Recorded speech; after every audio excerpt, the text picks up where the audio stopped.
தமிழ் உள்ளங்கள் அனைவருக்கும் இணைய வணக்கம். இது உங்கள் தமிழ் ஸ்டோர் சேனல். இன்னைக்கான வீடியோ என்ன அப்படின்னா, தமிழ்நாட்டில் இருக்கிற private medical college 22 private medical colleges இருக்கு. இந்த 22 பிரைவேட் மெடிக்கல் காலேஜுக்குமே அதில் நாம சேரணும் அப்படின்னா எந்த அளவுக்கு நமக்கு மதிப்பெண் தேவைப்படும் அப்படின்றது. இதற்கு முன்பா ஒரு வீடியோ நம்ம கொடுத்துருந்தோம். ஸோ என்ன அப்படின்னா, கவர்மெண்ட் காலேஜில் நீங்கள் சேரணும்னா எந்த அளவுக்கு மதிப்பெண் தேவைன்னு சொல்லிட்டு அந்த வீடியோ இது வரைக்கும் பார்க்கலைன்னா நான் உங்களுக்கு கார்ட்லேயும் டிஸ்கிரிப்ஷன் லிங்க் கொடுக்குறேன், அதை செக் பண்ணி பாருங்க. பட் இப்போ என்னன்னா, இந்த பிரைவேட் மெடிக்கல் காலேஜில் நம்ம சேரணும்னா எந்த அளவுக்கு மதிப்பெண் தேவைப்படும் அப்படின்றதையும் தாண்டி, லாஸ்ட் இயர் வந்து அந்த பிரைவேட் மெடிக்கல் காலேஜில் லாஸ்ட் கட் ஆஃப் அப்படின்றது எந்த அளவுக்கு முடிஞ்சது, அதாவது third round or fourth round. இப்போ மேக்ஸிமம் தேர்ட் ரவுண்டில் தான் கவர் பண்ணுறோம். காரணம் என்ன அப்படின்னா, அதுதான் லோயஸ்ட் மார்க்காக இருக்கும். அப்போ இதற்கு மேலே நீங்கள் இருக்கிறீங்க அப்படின்னா உங்களுக்கு பிரைவேட் மெடிக்கல் காலேஜில் அந்த சான்ஸ், அதாவது சீட்டு வந்து கிடைக்க எம்பிபிஎஸ் கிடைப்பதற்கு உண்டான வாய்ப்புகள் அதிகமாக இருக்கும். இப்ப என்னன்னா, அந்த பிரைவேட் மெடிக்கல் காலேஜ் எந்த காலேஜ்ல நீங்க சேர்ந்தாலுமே குறைந்தபட்சம் அந்த ஃபீஸ், டியூஷன் ஃபீஸ் அப்படின்றது ரூ. 4,50,000 கிட்ட வந்துருது. ஸோ ரூ. 4,50,000 நீங்க கட்டிட்டு ஒரு பிரைவேட் மெடிக்கல் காலேஜ்ல நீங்க சேர்ந்தீங்க அப்படின்னா, அது மட்டும் போதுமா? வருஷத்துக்கு டியூஷன் ஃபீஸ் அப்படின்றது மட்டும் தான் கவர்மெண்ட் ஃபிக்ஸ் பண்ண ஃபீஸ்ன்றது தான் அந்த அமௌண்ட்டு. அதை தவிர்த்து ஹாஸ்டல்ல சேர்ந்தீங்கன்னா அது தனி அமௌண்ட் வரும். மெஸ் இருந்தீங்கன்னா அது தனி அமௌண்ட், டிரான்ஸ்போர்ட் தனி அமௌண்ட் வரும். இந்த மாரி நெறைய விஷயங்கள் இருக்கு. இது எல்லாமே நீங்க கவர் பண்ணீங்கன்னா அப்ராக்ஸிமேட்டா 6 டூ 7 லேக்ஸ் பெர் இயர் வந்து கண்டிப்பா வரும். சரிங்களா? பிரைவேட் மெடிக்கல் காலேஜுக்கு. இதுவே நீங்க 7.5% ரிசர்வேஷன் கோட்டால உள்ள போனீங்க அப்படின்னா, தேர் இஸ் நோ ஃபீஸ். எந்த ஃபீஸுமே கிடையாது. Totally free. சரிங்களா? சரி. இப்போ பிரைவேட் மெடிக்கல் காலேஜ்ல நான் எல்லா காலேஜுமே சொல்லாட்டாலும், ஒரு 5 காலேஜ நான் செலக்ட் பண்ணி, இந்த 5 காலேஜ்ல உங்களுக்கு சீட் வேணும்னா, லாஸ்ட் இயர் கட் ஆஃப் எந்த அளவுக்கு முடிஞ்சது நான் சொல்றேன். இதிலிருந்து நீங்க மதிப்பெண் பிளஸ் கூடுதலா எடுக்கணும். அப்படி கூடுதலா எடுத்தீங்கன்னா, உங்களுக்கு சான்சஸ் இருக்கு அப்படின்றத நீங்க புரிஞ்சுக்கணும். எல்லாருடைய ட்ரீம் காலேஜ் அப்படின்னா, பிரைவேட் மெடிக்கல் காலேஜ பொறுத்தவரைக்கும், ஃபர்ஸ்ட்டு வந்து நெறைய பேர் செலக்ட் பண்றது கோயம்புத்தூர்ல இருக்கிற பிஎஸ்ஜி மெடிக்கல் காலேஜ்.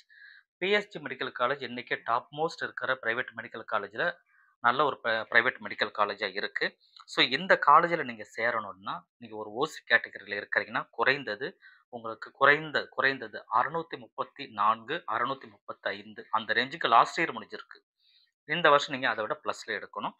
பிசி கேட்டகரியில இருக்கிறவங்களுக்கு 618ல முடிஞ்சிருக்கு. பிசிஎம்ம பொறுத்தவரைக்கும், பிசி முஸ்லீம் உங்கள பொறுத்தவரைக்கும் 610ல முடிஞ்சிருக்கு. எம்பிசி கேட்டகரியில இருக்கிறவங்களுக்கு 600ல முடிஞ்சிருக்கு.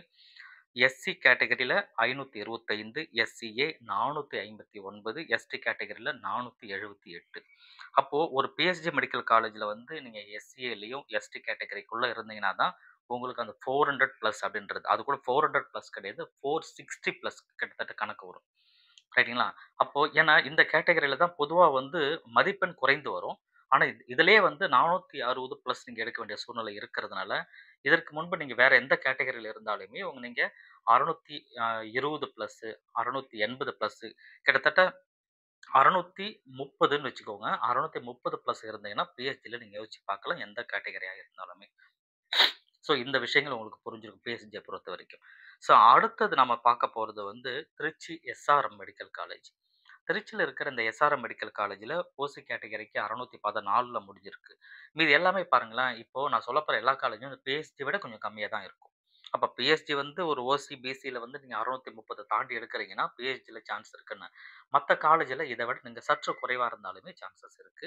அதுல எஸ்ஆர்எம்ல ஓசி 614, பிசி வந்து 612, BCM 607, MBC category 575, 595, SC category 513, SCA வந்து 453, எஸ்டி கேட்டகரியில 459ல வந்து முடிஞ்சிருக்கும்.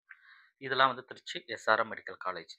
அடுத்தது கற்பக விநாயகா கோயம்புத்தூர். கற்பக விநாயகா கோயம்புத்தூர்ல வந்து எஸ்ஆர்எம் இது பிஹெச்டி நான் சொன்னேன். அடுத்து இன்னொரு காலேஜ் கற்பக விநாயகா.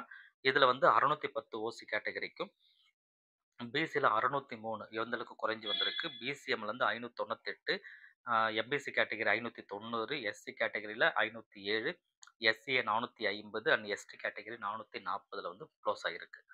இது வந்து கற்பக விநாயகா கோயம்புத்தூர். மூகாம்பிகா, ஸோ இதை பொறுத்த வரைக்கும் ஓசி கேட்டகரி 630, பிசி வந்து 584, BCM 576, MBC 573, SC category 490 and எஸ்சிஏவை பொறுத்த வரைக்கும் 418. இது வந்து ஸ்ரீ மூகாம்பிகா. தனலட்சுமி சீனிவாசன், ஸோ இந்த காலேஜில் ஓசி கேட்டகரிக்கு லாஸ்ட் இயர் வந்து முடியல. ஆனா இருந்தீங்கன்னா உங்களுக்கு 580, 590 அந்த ரேஞ்சுக்கு கண்டிப்பா தேவைப்படும். 590 அந்த ரேஞ்சுக்கு தேவைப்படும். பிசி கேட்டகரி 589ல க்ளோஸ் ஆயிருக்கு. பிசிஎம் வந்து 583ல வந்து க்ளோஸ் ஆயிருக்கு. எம்பிசி கேட்டகரி 578 அண்ட் எஸ்சி கேட்டகரியில 488, எஸ்சி 488, எஸ்சிஏ வந்து 429 அண்ட் எஸ்டி கேட்டகரி 443. ஸோ அப்போ கிட்டத்தட்ட ஓவராலா நம்ம பார்க்குறோம் அப்படின்னா, உங்களால வந்து குறைந்தபட்ச மதிப்பெண் அப்படின்றது ஒரு 480 பிளஸ் அப்படின்றது கண்டிப்பா தேவைப்படும். ஒரு 480 பிளஸ் நீங்க இருந்தீங்கன்னா, அப்போ வந்து ஓரளவு சான்சஸ் எதிர்பார்க்கலாம். இந்த 480 பிளஸ் யார் யாரு? இந்த 500க்குள்ள 480 பிளஸ்க்குள்ள இருக்கிறீங்கன்னா, எஸ்சிஏ, எஸ்டி கேட்டகரியில இருக்கிறவங்க. அதற்கு மேல இருக்கிறீங்க அப்படின்னா, நீங்க வந்து அதர் கேட்டகரியில இருக்கிறவங்க. ஓசி, பிசிய பொறுத்தவரைக்கும் நீங்க ஒரு 500, 540, 530 அந்த ரேஞ்சுக்கு எடுத்தீங்கன்னா, நீங்க ஓரளவு பிரைவேட் மெடிக்கல் காலேஜ் எதிர்பார்க்கலாம். சரிங்களா? இப்ப நான் சொன்ன இந்த 5 மெடிக்கல் காலேஜ். ஸோ அடுத்த மெடிக்கல் காலேஜ் உங்களுக்கு வேற ஏதாவது பர்ட்டிகுலரா வேணும்னா நீங்க சொல்லுங்க. அதனுடைய கட் ஆஃப் என்ன என்ன வரும்ன்றத நான் உங்களுக்கு தனியா சொல்றேன். இப்போதைக்கு இந்த 5 ஏன்னா வீடியோ பெரிய வீடியோவா போயிடக்கூடாதுன்றது 5 மெடிக்கல் காலேஜ் நான் செலக்ட் பண்ணி சொல்லியிருக்கேன். அடுத்த 5 மெடிக்கல் காலேஜ் வந்து நான் திரும்ப அடுத்த வீடியோல உங்களுக்கு சொல்றேன். ஸோ இந்த வீடியோ வந்து எதற்காக அப்டின்னா, ஒரு அவேர்னஸ் உங்களுக்கு கிரியேட் பண்ணணும். காரணம், நீங்க வந்து படிச்சுட்டு இருக்கீங்க. நமக்கு நீட்டோட அப்ளிகேஷன் ப்ராசஸ்லாம் நடந்துட்டு இருக்கு. நீங்க படிக்கணும்னா, சப்போஸ் உங்களுக்கு கவர்ன்மென்ட் காலேஜ்ல கிடைக்காத பட்சத்தில இந்த அளவுக்கு மதிப்பெண் இருந்தீங்கன்னா, ஒரு பிரைவேட் மெடிக்கல் காலேஜ்ல கிடைக்கும் அப்டின்ற ஒரு நம்பிக்கை உங்களுக்கு இருக்கும்.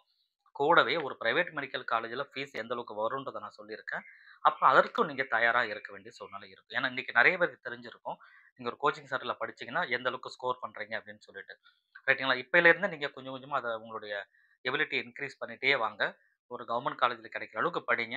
அது அது கிடைக்காத பட்சத்தில அடுத்த ஆப்ஷனா இந்தந்த காலேஜுக்கு போலாம். நீங்க எம்பிபிஎஸ் தான் படிக்கணும் அப்படின்னு சொல்லி முடிவு பண்ணீங்கன்னா. ஸோ இந்த வீடியோ உங்களுக்கு ஹெல்ப்ஃபுல்லா இருந்ததுன்னா, இந்த வீடியோக்கு லைக் குடுத்துங்க. இந்த வீடியோவ தவறாம உங்க ஃப்ரெண்ட்ஸ்க்கு ஷேர் பண்ணுங்க. தேங்க் யூ ஃபார் வாட்சிங்.